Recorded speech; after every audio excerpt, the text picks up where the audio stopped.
He didn't even look at me, just kept dancing with her like I wasn't there. I stood 5 feet away watching him spin her right through the center of the room, our friends clapping, the band playing something soft. He used to hold me like that. Now, I felt invisible. The ring on my finger felt heavy, colder than it had ever been, so I slipped it off, and I left. No fight, no scene, just me, and the plan I'd kept quiet for months. Where are you listening from right now? Drop your city below. And if you've ever left someone before they even noticed, subscribe. We've got stories to tell. My name's Rowan, I'm 39, and for a long time, I thought I had a good life. Not flashy, not perfect, but stable, predictable. I live in Charleston. Or, I did. That house, the white one with the porch swing, Spanish moss in the trees. It was mine. I picked every tile, every wall color, even the cabinet handles. But now, when I think of it all, I feel as cold. I used to be a lawyer, still keep my license active. But after we got married, Preston said, "One litigator in the family's enough." He smiled when he said it. And I smiled back, so I shifted. Started taking small interior jobs. Homes shops, sometimes cafes.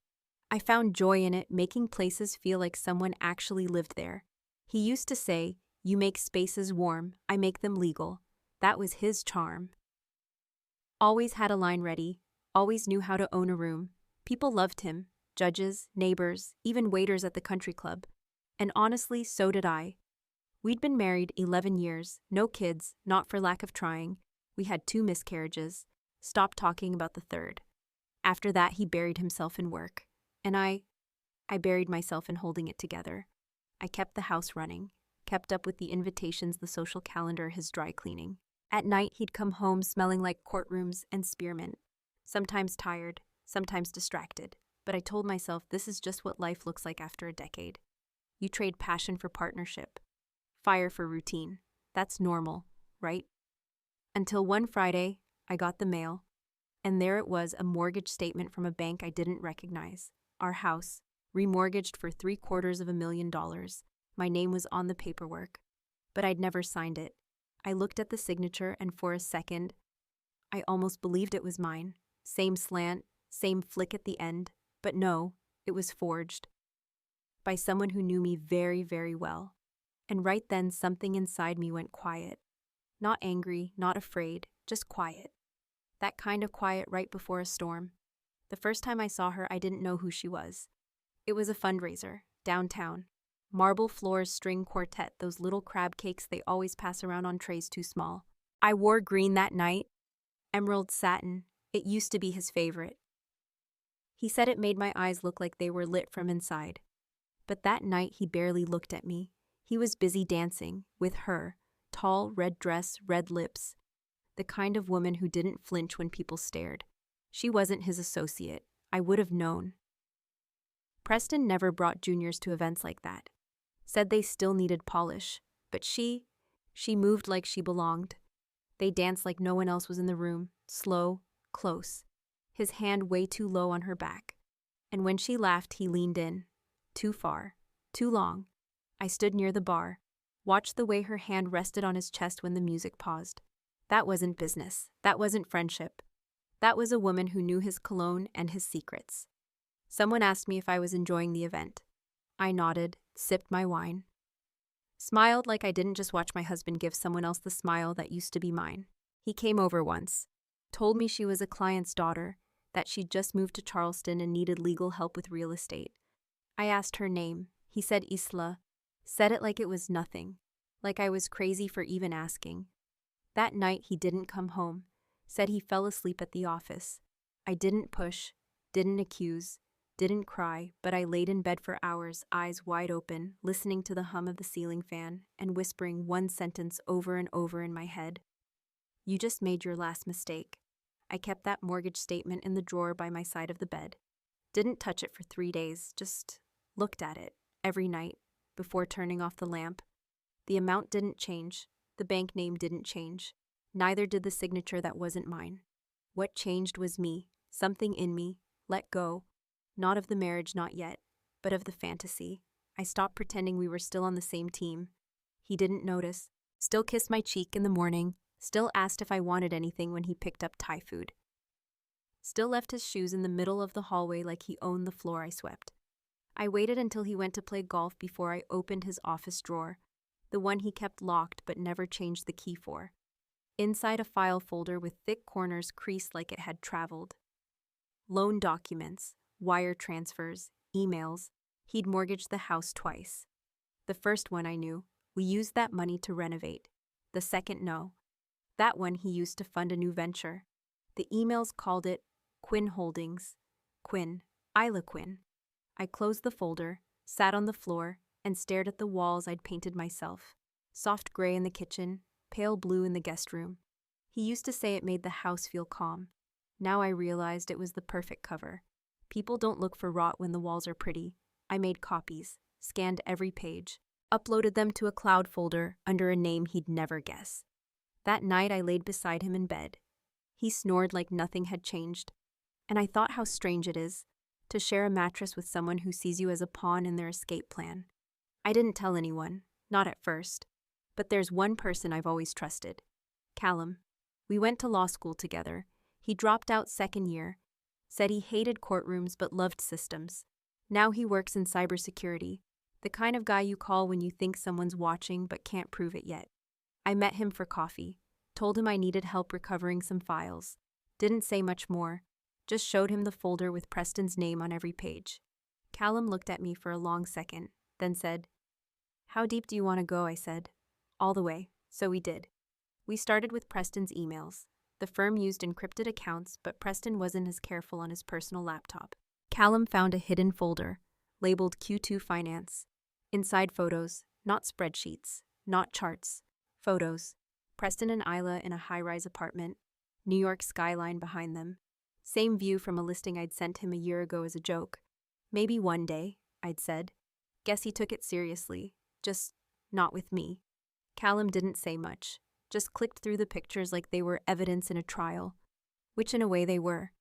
There were voice notes too, Preston talking to someone, probably a financial advisor, bragging about how his wife had no idea and how the new firm was practically paid for with clean leverage. That's what he called our house, leverage. I asked Callum to stop. I needed air. We stepped outside. It was cold, late fall. Leaves like copper all over the sidewalk. And I remember thinking he thought I'd never find out.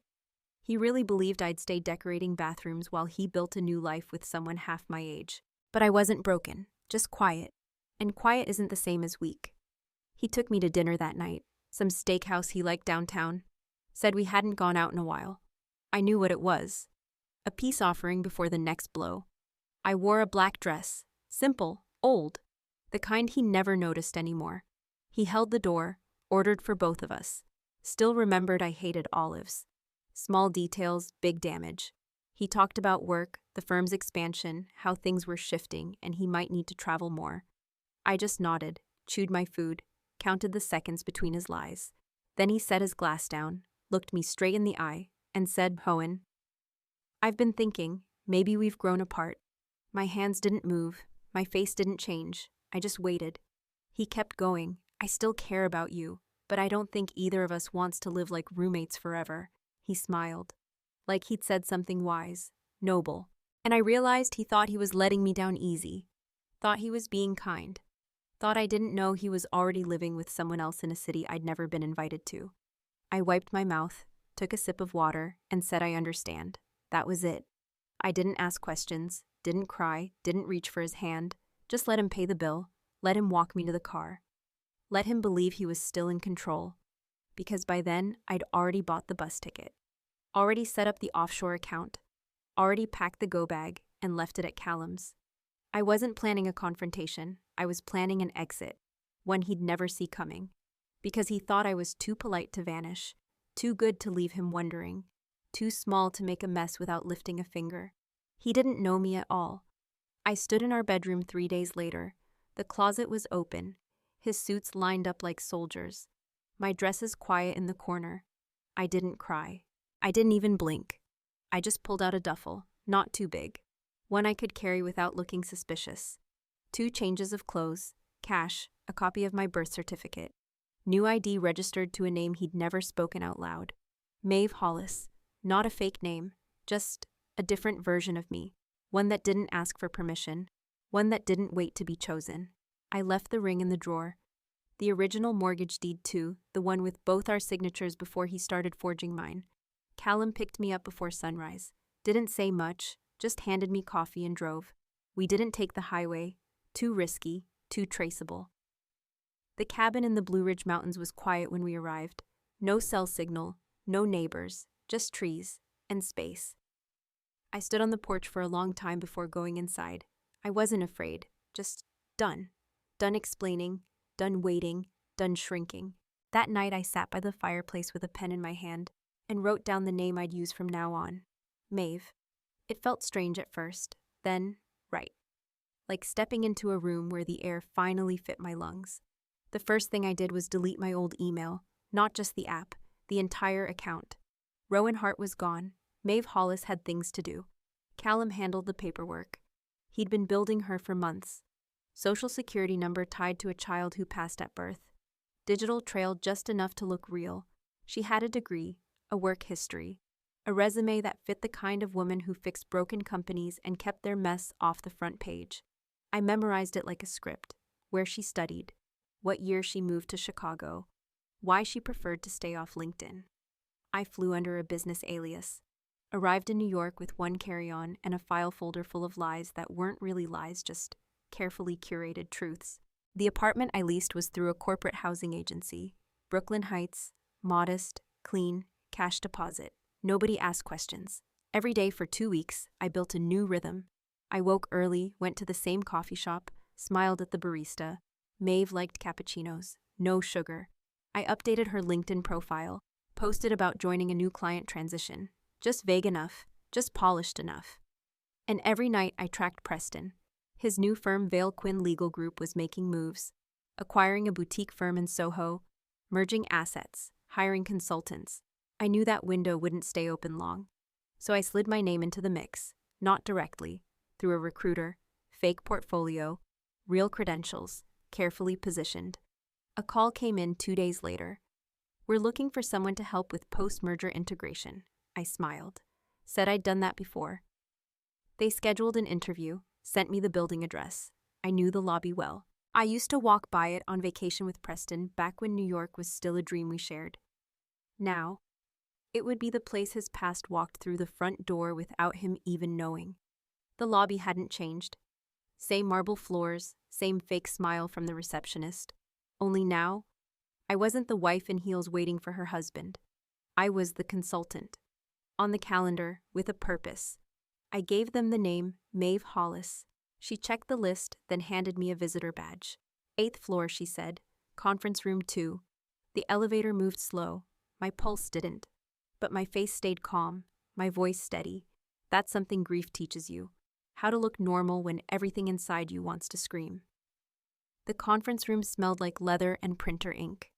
The man across from me introduced himself as senior partner of the Soho firm. Not Vale Quinn, but they'd just been bought 3 weeks earlier. He said they needed someone who could keep things running while the dust settled. I nodded, listened, asked smart questions. Then came the part that made my heart pause. We'll be coordinating with Preston Vale's office, he said. Have you worked with his team before? I sipped my coffee. Let a small smile cross my lips. I've heard of them, I said. Sharp group, big energy, he laughed. Said that's one way to describe them. 20 minutes later, I walked out with a temporary contract and a folder full of onboarding forms. Back in the elevator, I looked at my reflection. Hair darker now, eyes hazel contacts, cheekbones a little sharper thanks to age and a year of letting go. Would Preston recognize me? Probably not. But even if he did, he wouldn't know what to do with the version of me who didn't ask what he wanted for dinner. The next day they gave me a desk on the 10th floor, 2 levels above his, and from there, I watched, listened, collected. Because sometimes the best revenge doesn't come from burning it all down. It comes from walking back in when they least expect it, holding the match. It didn't take long to find the cracks. The merger wasn't clean. Preston had rushed it like everything else in his life. There were gaps in the client ledgers, duplicate invoices, payments routed through a third-party entity called Crescent North. It sounded like a real firm, even had a website, but the domain was registered to his name, under an alias he'd used before. back when we first got married and he was testing tax strategies. He never thought I paid attention, but I did. I just didn't speak until it mattered. Now it mattered. I started saving copies, uploading them to a private drive. One with a dead man switch. If I didn't log in every 72 hours, everything would go to the Bar Association, the IRS, and 3 reporters I'd vetted in advance. Callum helped set it up. Quietly, cleanly. We called it Folder B. B for, well, you can guess. The team upstairs talked like I wasn't there. Consultants are invisible until they're in the way. One afternoon, I overheard Isla on the phone. She used her maiden name now. Quinn, said it like she'd earned it. She was in the office for a strategy session. Her voice echoed down the hall. He'll be running East Coast by summer, she said. Preston's got full control now. I smiled and clicked save on the last spreadsheet that showed exactly how he was moving money from client retainers into real estate assets in his name. The same game he played with our house, our money. But this time, it wasn't just mine. It belonged to people who trusted him. He wasn't just cheating on a wife. He was cheating on the system. And I knew exactly how to make sure it all came to light at the perfect moment. I sent the email on a Thursday, right before lunch. No subject line, no signature, just a link, and 3 words. You should know. I sent it to the 3 senior partners at Preston's old firm, to the journalist at the New York Times, and to Isla's father. Then I turned off my phone. It didn't take long. By 2 p.m., people were whispering in the hallways. By 3, Preston's calendar cleared. All of it. I walked past his office. He was pacing, on the phone, face pale, tie pulled loose. He didn't see me, or if he did, he didn't recognize me. That's the thing about men like him, they only see you when they can use you. He walked into a meeting at 3:45, walked out 20 minutes later white as paper. I heard the word audit, then federal, then malpractice. I kept my face still, kept typing. My contract ended Friday anyway, perfect timing. That night I took the train home to Brooklyn Heights, lit a candle, poured a glass of wine, and watched the firm's website go offline. The Times posted a headline just before midnight. Prominent attorney under investigation for financial misconduct. They didn't use his name in the title, but they didn't need to. His picture was right there, smiling, confident, the same one we used on our holiday card 3 years ago. I stared at it for a moment, then closed the tab. I didn't need to see his fall to feel peace. I already had it. Because revenge isn't always rage. Sometimes, it's just release, letting go of a version of yourself they were sure you'd never outgrow, and proving them wrong without saying a single word. By morning, it was everywhere. Twitter, LinkedIn, even local news. Former legal star accused of misappropriating client funds. Ethics board launches emergency inquiry. They used words like stunning, unexpected, tragic. It wasn't tragic, it was math. You hide long enough, you trip on your own lies. By noon, the firm issued a statement. They were shocked, deeply disappointed, said they would cooperate fully. Preston disappeared from the company site within hours. So did Isla. Rumor had it she'd gone back to her father's estate in Connecticut, somewhere with gates and no cell service.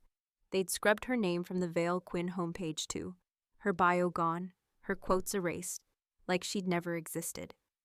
I wondered if Preston told her the truth, or if she found out the same way I had by watching someone she trusted walk straight through her like glass.